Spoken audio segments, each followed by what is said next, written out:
আমাদের জীবন আখিরাত। আমরা মূলত আখিরাতের জন্য মুসলমান। প্রিয় বাপ, শক্ত কথা বলছি বাবা, নওজোয়ান ছেলে তোমাদেরকেও বলছি বাপ, কিন্তু বাস্তবতা হলো এই কথাই বুঝানো যে আমাদের জীবন আখিরাত। তুমি ধোঁকা খাইও না বাপ। শুনছি কথাটা, ধোঁকা খেও না বাপ, তুমি প্রতারিত হইও না। তুমি এই কাফের বেঈমান মুশরিক ইহুদি খ্রিস্টানদের জালে পড়ে নষ্ট হয়ে যায়।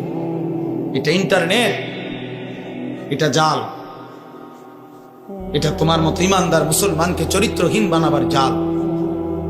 একদিন তোমার ফকির বানায়া, চরিত্রহীন বানায়া, তোমার শরীরের সক্ষমতা, কোমরের সক্ষমতা, লজ্জাস্থানের সক্ষমতা নষ্ট করে একদিন তোমার ফতুর বানায়।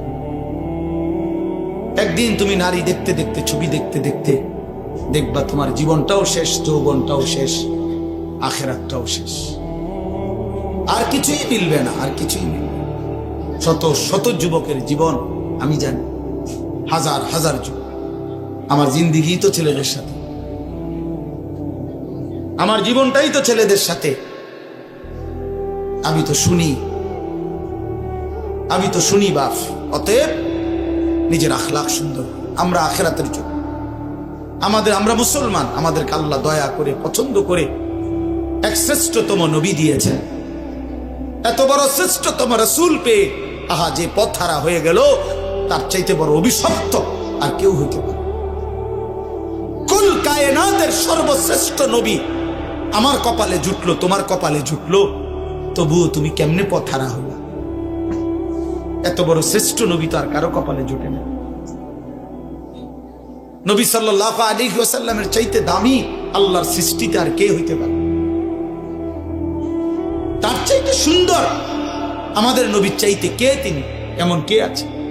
তিনি হাসলেও সুন্দর, তিনি কাঁদলেও সুন্দর, তিনি হাঁটলেও সুন্দর, তিনি বসলেও সুন্দর, তিনি কথা বললেও সুন্দর, তিনি চুপ থাকলেও সুন্দর, তার প্রতিটা সিদ্ধান্ত সুন্দর, তার প্রতিটা নড়াচড়াও সুন্দর। আল্লাহ নবী সাল্লাল্লাহু আলাইহি সাল্লাম ইমানদারও 1450 বছর ধরে নবীকে পরীক্ষা করছে। তিনি ইমানদারের চোখেও সর্বশ্রেষ্ঠ। পৃথিবীর সমস্ত কাফের বেঈমান, মুশরিক, নাস্তিক, মুরতাদ, দার্শনিক, তারা পর্যন্ত নবীকে নিয়ে, আমাদের নবী সাল্লাল্লাহু আলাইহি সাল্লামকে নিয়ে গবেষণা করছে। একবার দুইবার না, লক্ষবার। তিনি তাদের কাছেও শ্রেষ্ঠ। কারো কাছেই তো তিনি এক জাররা, এক বিন্দু